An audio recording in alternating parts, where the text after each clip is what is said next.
Can we begin with a description from you on how the Warren Commission operated, namely its exhaustive efforts to produce the report?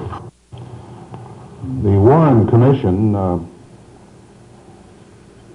took the problem that we had of determining who committed the assassination and sought to get the answers from all of the evidence that we could find.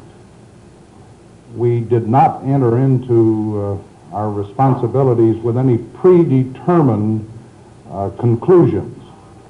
We had an assignment from President Johnson to get the facts and to come up with conclusions as to the person or persons who committed the assassination.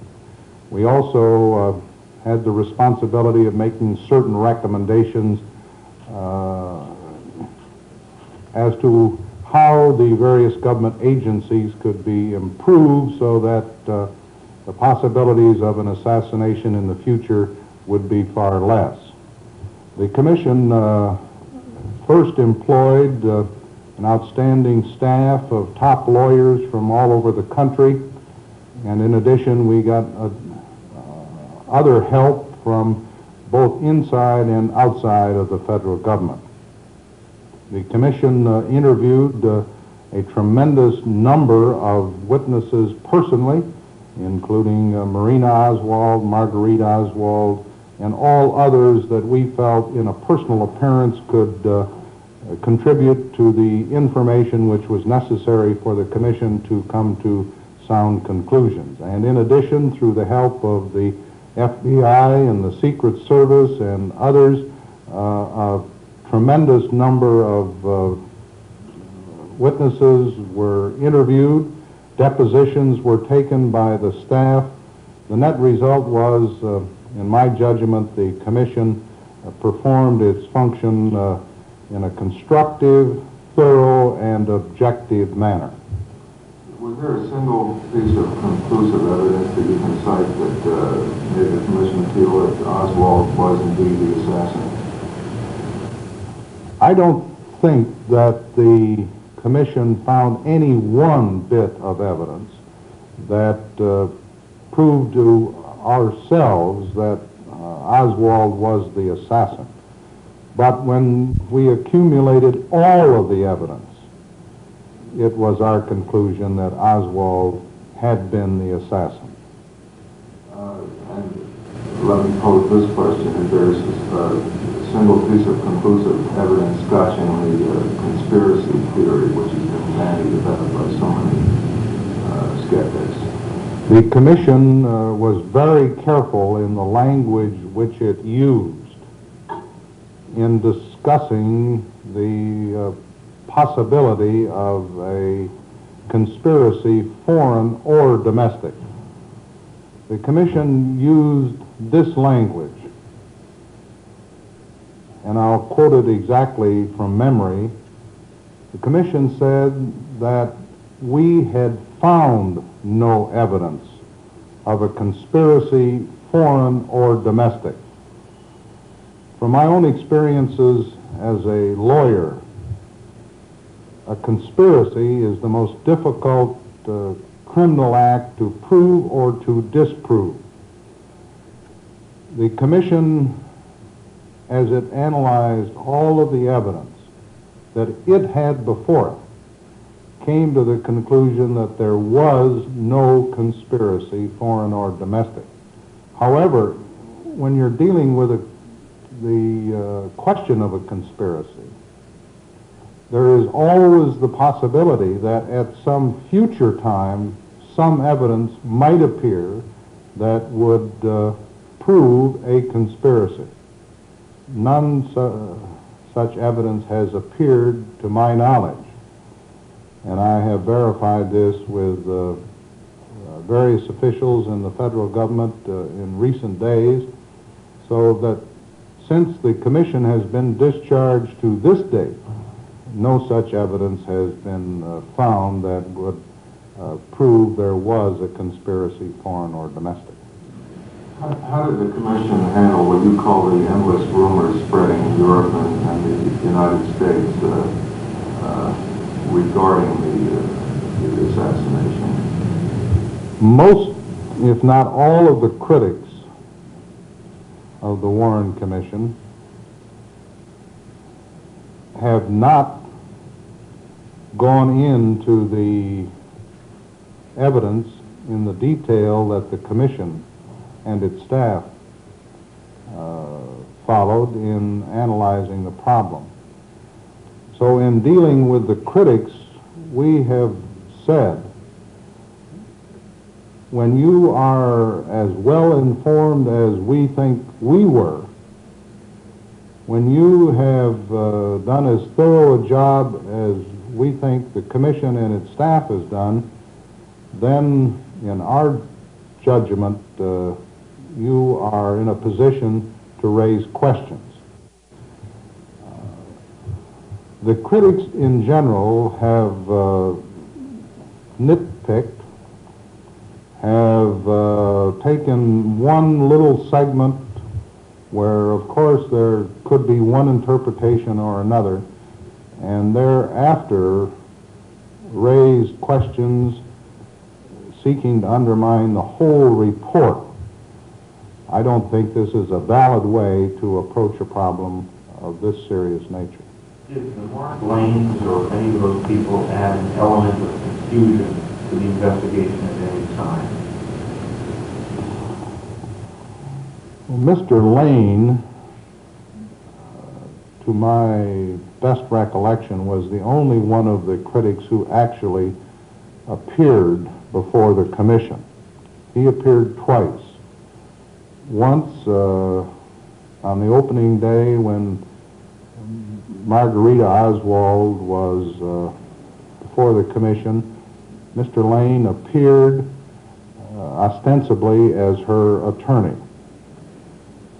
Prior to that, Margarita Oswald had indicated she had no attorney who would represent her at the time she was scheduled to appear before the Commission. As a result, the Commission went to the officials of the District of Columbia Bar and asked them to appoint an attorney to represent her. That gentleman was at the Commission hearing the morning that Margarita appeared. Mr. Lane was also present.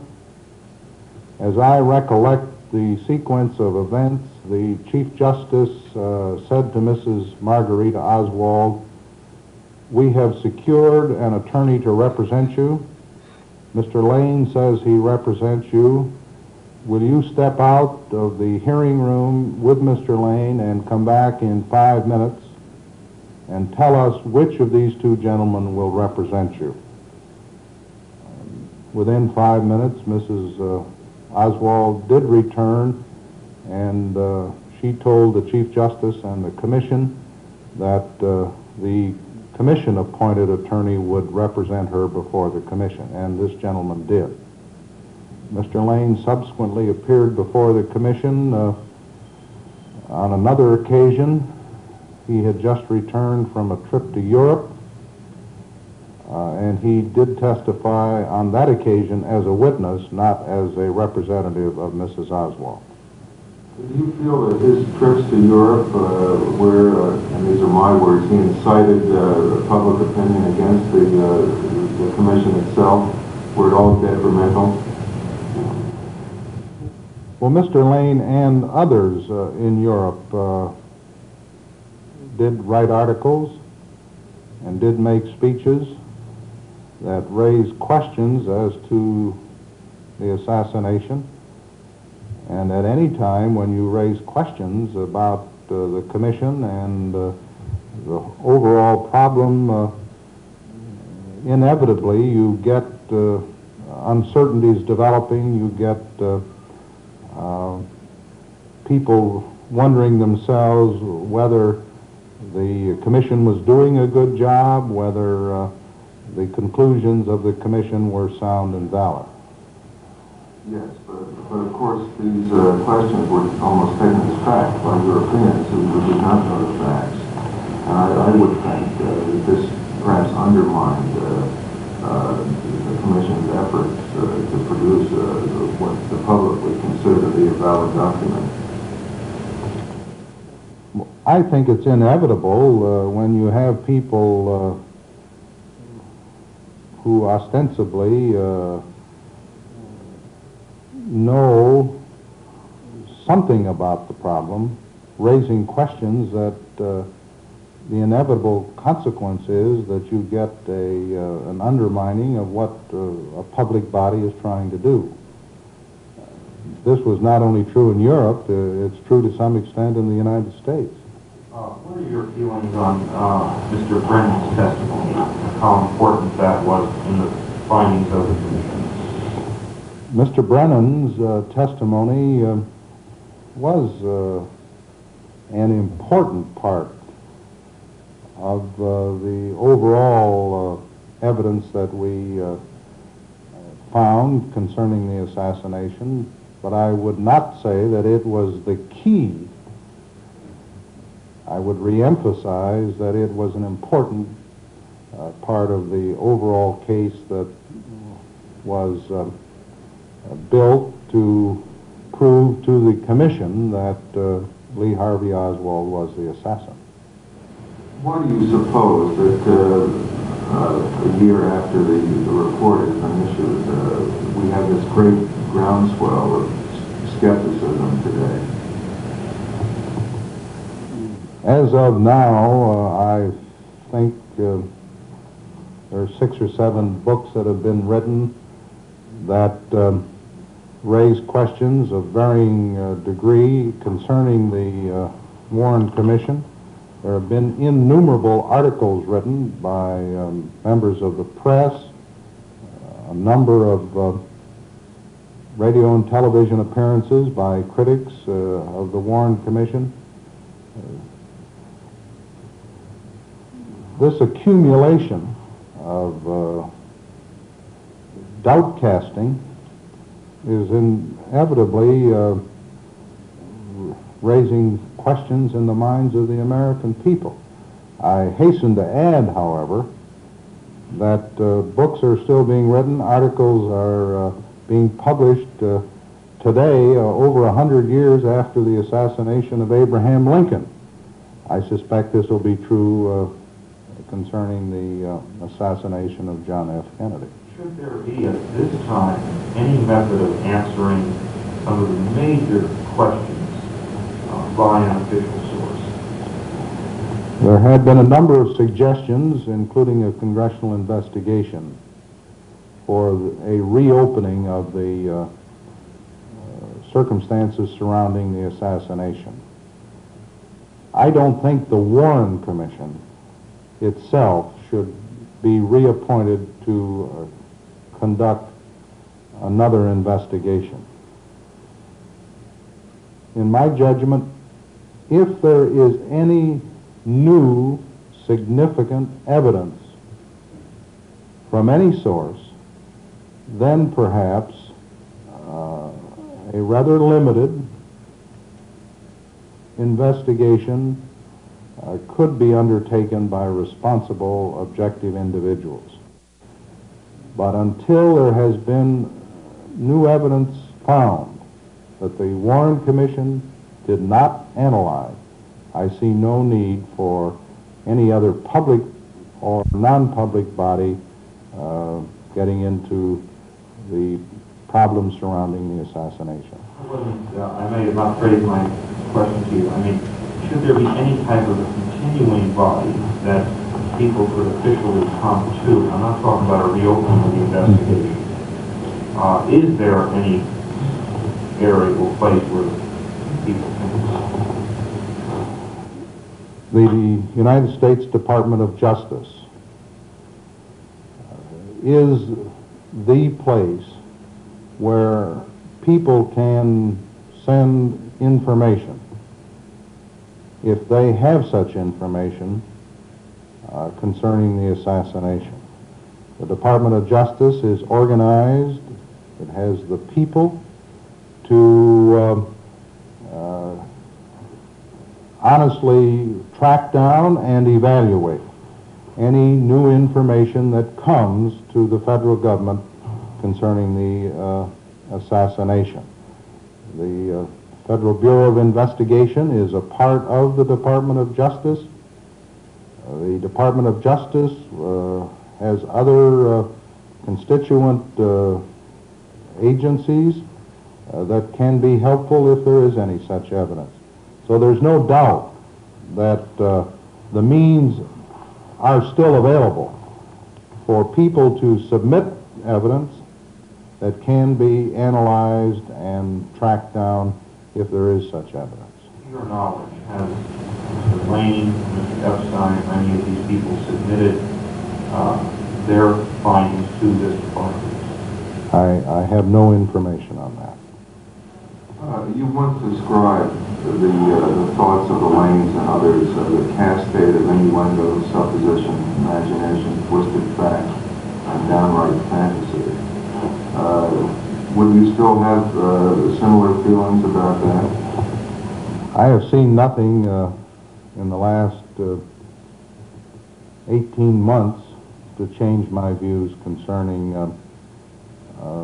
the multitude of criticism that has come concerning the Warren Commission report. Of course, the most frightening thing is that so many people believe these people. I'm sure you're aware of the opinion polls and like that. What are your thoughts on people who believe this? I have the feeling that some of the public apprehension will terminate or die out once the various books have been sold and the appearances have been made, because these critics, to my knowledge, have not come up with any new evidence. And if the Commission and its members are firm in their unanimity, as they were at the time of the report, the American people will have more faith in the Commission and its recommendations than they will in the various critics who are going around the country and selling books and appearing on television and the like. I have, in all of my readings, I have only one question, and I ask this myself personally. There does seem to be some missing movie frames from movies or the still pictures that are available from Life magazine, Zapruder films, frames 208, 29, 10, and 11. Were they missing when the Commission saw a copy of the film that Life forwarded to the Commission, to your knowledge? My best recollection is that the Commission members and the staff of the Commission saw the entire Zapruder film. Did you see the original film? My best recollection is that we saw the original film in its entirety. I don't know how specific you would like to get, but I'm sure you have read these books, the Lane books, and recall their comments about people like Billy Lovelady and the direction of the bullets, the gun controversy. How do you regard all this nitpicking? Certainly there's no new evidence in what they are saying. But in your mind, is the Warren Commission report diluted by any of these theories espoused by various writers? I think you have to analyze this criminal case, and I think you can designate it as a criminal case, like practically every criminal case.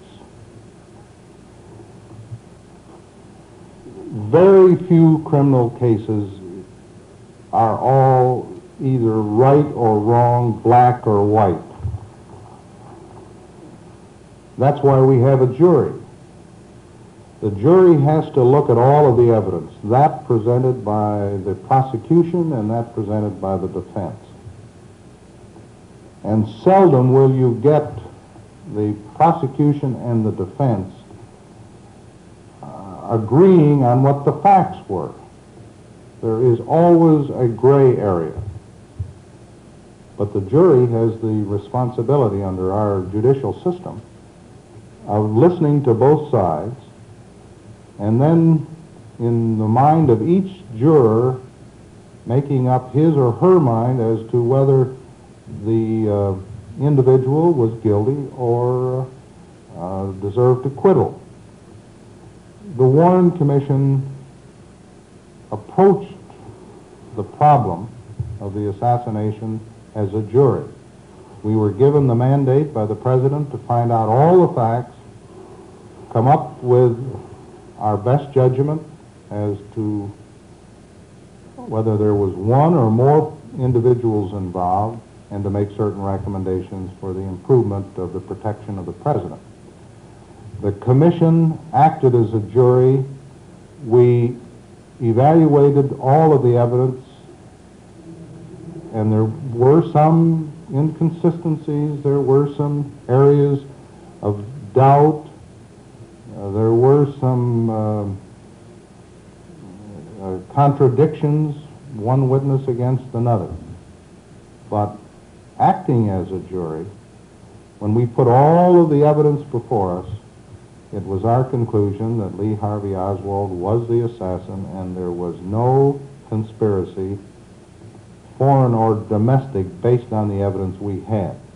Now, with that background, as to the approach that we made and an analysis of what a jury does, these specific inconsistencies or contradictions or gray areas are relatively small in comparison to the total evidence.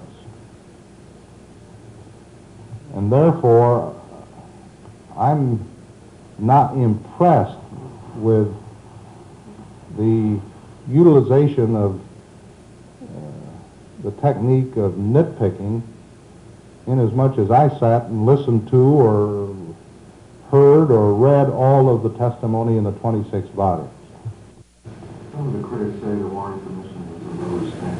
Do you have an observation on that? I can say without hesitation or qualification or reservation that the Warren Commission was not a rubber stamp. The Warren Commission was given a mandate by the President to find the facts. We did to the best of our ability. We had no preconceived ideas as to whether one or more individuals were involved. When we concluded, we were unanimous in the recommendations that Lee Harvey Oswald was the assassin, and that we had found no evidence indicating a conspiracy, foreign or domestic. Do you feel that the recent so-called issue of the autopsy photographs is a viable one? Let me put it this way. The 7 members of the Warren Commission are laymen. We're not medical men. We were either lawyers or civilians not trained in the medical practice. Therefore, we were not qualified to take an X-ray, look at it, and analyze it, and come to any sound conclusion. If they had given us the X-rays and we had analyzed them, I don't think our judgments would have been sound. What we did, and I think it was the right thing, was to ask technically trained people who could read an X-ray to testify under oath that the sound. What we did, and I think it was the right thing, was to ask technically trained people who could read an X-ray to testify under oath that these were their sound conclusions. I must say, when one of my children breaks an arm and the doctor shows me the X-ray, doesn't mean very much to me. The doctor knows about the X-ray. He can look at it and analyze it and tell you what it means. So in my judgment, it is not a valid criticism of the commission that we as commission members didn't personally analyze the X-rays and the photographs. We did the best thing, in my judgment. We got the technically trained people to come and testify under oath as to their opinion on what the X-rays and the photographs meant. You know, in Lane's frequent appearances, which are almost daily, he implies that the commission either led or intimidated witnesses.